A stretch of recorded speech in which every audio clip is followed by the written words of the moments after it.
हमारे देश के सम्मानीय प्रधानमंत्री नरेंद्र मोदी जी का जन्मदिन था। हर व्यक्ति अपने आप को गौरवित महसूस करते हैं, लेकिन कांग्रेस के कार्यकर्ताओं ने जन्मदिन की बधाई हो वोट चोर करके उन्हें उनकी तुलना की गई। उन्होंने नाम नहीं लिया, लेकिन उन्होंने जब इंटरव्यू दिया तब उन्होंने देश के प्रधानमंत्री की तरफ इशारा किया। तो मैं उनसे कहना चाहता हूं, कभी अपने आप को आईने में देखिए, कभी प्रधानमंत्री जी का फोटो देखिए। क्या हम वो हैसियत भी रखते हैं कि इतने बड़े हॅपी बर्थडे वोट चोर हे कॅम्पेन आम्ही केलं आणि त्याचा कदाचित हॅपी वोट चोर जे आम्ही केलं त्याच्यामध्ये कुठेच आम्ही कोणाचं नाव घेतलं नाही, कोणाचा उल्लेख केला नाही। मात्र तरी सुद्धा भाजपाचे जे आमदार आहेत, मीरा भाईंदरचे आमदार आहेत, त्यांचा कुठेतरी तीळपापड झालाय।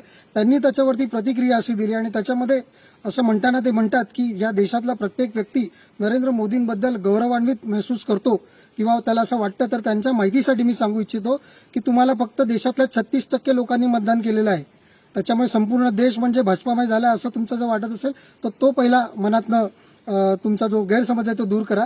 त्याचबरोबर जे पंतप्रधान पुलवामाचा अटॅक असेल किंवा पहलगामचा अटॅक असेल याच्यावरती फक्त राजकारण करतात। आज कुठे त्या विधवा महिला ज्या होत्या त्यांचं अजूनही सिंदूर पुसलं गेलं नव्हतं, मेहंदी पुसली गेली नव्हती।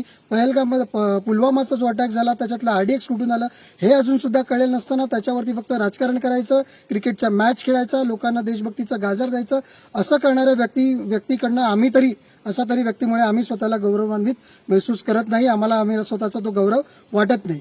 राहिला विषय तुम्ही जो उल्लेख केला की हॅपी बर्थडे वोट चोर म्हणजे तुम्ही पंतप्रधानांकडे इशारा केला। आता सगळ्या जगाला कळलंय की वोट चोर कोण आहे, तसं तुम्हाला सुद्धा कळलं असेल की वोट चोर कोण आहे आणि म्हणून तुम्हाला याच्यावरती प्रतिक्रिया द्यावीशी वाटली आमदार साहेब।